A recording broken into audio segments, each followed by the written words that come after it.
Howdy do. It is a Sunday. Beautiful outside. I apologize for the glasses, but it's really, really bright out here. And today's rambling topic. We all like to surround ourselves with like-minded people, which is what everyone does. So in my case, it's a bunch of weirdos. My wife would be an example. But sometimes you need to add in a few people that aren't on the same frequency that you're on, because they see things from a different angle, and that can really work to everyone's advantage. Businessmen, very successful businessmen, make think tanks to come up with an idea or a solution to a problem, because people look at things completely different based on their background, their experiences, their education, and whatnot. Albert Einstein was a genius, but one of the reasons that he was a genius is the abstract part of his brain was bigger than his normal reasoning side. So all these rocket scientists could be looking at something and couldn't solve the problem, and he would walk in the room and look at it from over here and go, simple solution. And a quick example of that, during World War II, there was an incredibly successful airplane called a PBY Catalina. It was a float plane, an amphibian. It was used for long-range reconnaissance and sometimes for special missions. And depending on how the aircraft was outfitted, it could fly over 20 hours. It was a wonderful airframe, and all the allies, all the Western allies, especially in the South Pacific, really wanted these things. The factory that made them was in Southern California. And because of the demand of the war, they expanded the factory wildly to produce more of these planes.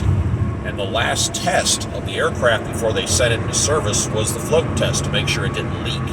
Because all the aircraft, again, flew in and out of water. Some of them had to be in water at all times. Some of them had wheels that could extend and it could drive out. But they would literally push the airplane into a swimming pool and let it sit overnight and see if it started leaking. And as the production ramped up, the choke point for the production line was the pool. It wasn't big enough. So they got all these rocket scientists, engineers from MIT and all the other big colleges, and they said, hey, we need to build a giant swimming pool, basically a wading pool just to push these aircraft into. So they got together, drew up the blueprints. What they were going to build was the largest swimming pool in the world, ultimately. And all these college guys and all these engineers are standing around holding their blueprints. And while they're looking out at this big open field where they're going to build it, they're on the edge of the property.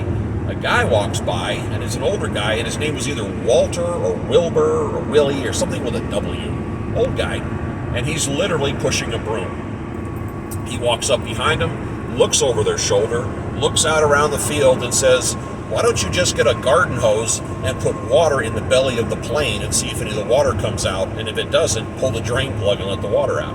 And he walked off. And all the engineers just kind of looked at each other and threw the paper up in the sky, and then that's where they ended up doing, was following his instructions. Why? He's just a regular guy. He was in his late 60s. He didn't have anything to do with their problem, but he could see the solution. So employ people. Hang around with people with different ideas. Hang around with people with different backgrounds. And that will work to your advantage. It helps everybody out. It's what makes the world go round. So that's my babble for the day. Enjoy the rest of your weekend.